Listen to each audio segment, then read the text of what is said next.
자, 김어준 씨 이력을 한번 잠깐 보고 갈까요? 아마 여러분들이 김어준 얘기를 많이 들으셨겠지만 경남 출신이군요. 김어준이 도대체 누구지?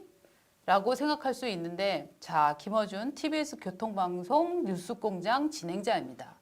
1968년생입니다. 얼굴 젊어 보이네. 68년생 치고 그죠? 응?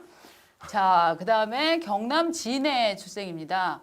자, 아버지를 따라서 초등학교를 마친 후에 미국에 가서 2년 동안 거주했다고 합니다. 이거는 제가 김어준 씨의 과거 인터뷰에서 자기가 한 말 중에서만 지금 골라왔습니다.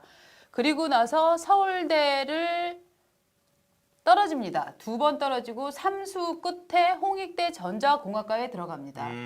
제가 김어준 씨 동창의 얘기를 들었는데 네. 김어준이랑 같은 고등학교를 나온 사람입니다. 그 양반 얘기로는 김어준이 굉장히 공부를 잘했다. 그래서 서울대를 갈 거라고 생각을 했다. 네. 그런데 이상하게 시험만 보면은 서울대를 쭉쭉 떨어지더라. 그래서 결국 삼수에서 서울대 떨어지고 나서 당시 2차였던 홍익대로 갔다.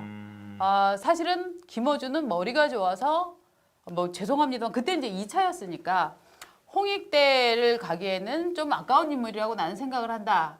고등학교 때도 그런 멘트가 있는 거죠? 예. 저는 동창의 멘트를 이제 제가 들었습니다. 우리 박 선배 생각이 아니신 거예요. 예. 그래서 김어준은 굉장히 학교 때도 머리가 좋고 말빨이 좋아서 엄청나게 사람들을 많이 모아놓고 얘기를 정말 이빨을 잘 풀었다. 그래서 김어준이 지금 저렇게 말로 크게 성공하는 거 보니까 참 고등학교 생각이 나더라. 그 얘기를 제가 들어왔고요. 그 다음에 1998년에 인터넷 신문 딴지일보를 창간을 합니다. 딴지일보가 개그로 재밌었죠. 예, 개그. 당시에 웃겼죠. 뭐 선풍이었습니다. 예. 그래서 본인을 총수라고 표현을 합니다. 자, 저 인터넷 신문은 뭘 취재를 했을까요? 취재한 적 없습니다. 그쵸. 저기는 다 일종의 자기네 기자들처럼 쓰는데 그게 무슨 취재해서 쓰는 스트레이트 뉴스는 아니었고요. 저 시절에 유행했던 일종의 예. 패러디 신문이었어요. 맞습니다. 패러디 신문. 맞습니다. 패러디 그다음에 신문이었어요. 팟캐스트를 시작하지요. 예. 팟캐스트 뭐냐? 음성으로만 듣는 이를테면 인터넷판 라디오입니다. 거기에서 나는 꼼수다를 진행해서 음모론의 씨앗이 저기서 뿜어져 나왔고 또 한겨레 TV, 그러니까 유튜브 한겨레 TV 채널이 있는데 유튜브 한겨레 TV의 이를테면 구독자를 초기에 강하게 이끌어준 게 김어준의 파파이스였다. 이렇게 정리를 하고 넘어가겠습니다. 네, 저희 얼굴 비춰주십시오. 죄송합니다. 지금 모자이크 해달라는 분들이 많았는데 저희가 미처 준비를 못했습니다.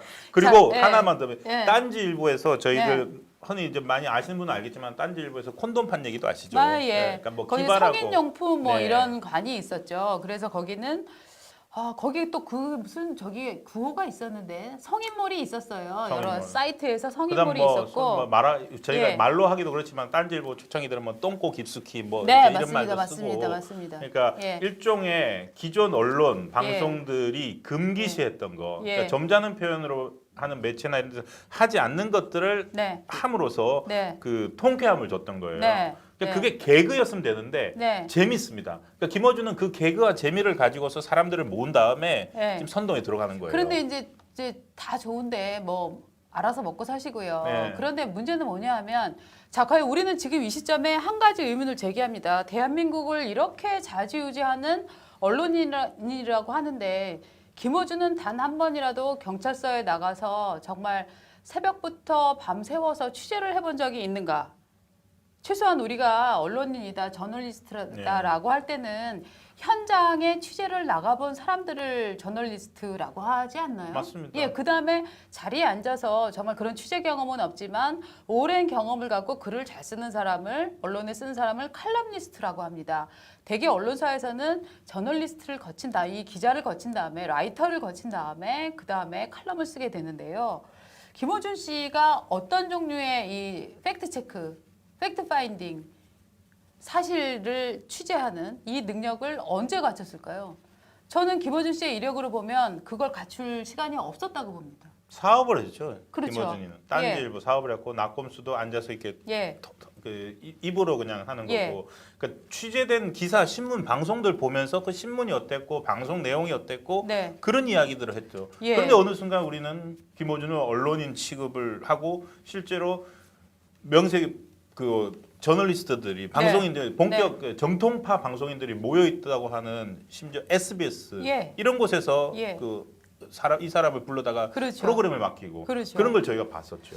그러니까 사실은 저희 언론도 좀 잘못이라고 생각하는데 김어준은 뭐라고 해야 된다? 방송 진행자라고 부르는 게 예, 맞습니다. 사실은 가장 맞는 표현입니다. 저는 그래서 기사 예. 쓸 때 항상 방송인이라고 썼습니다. 예.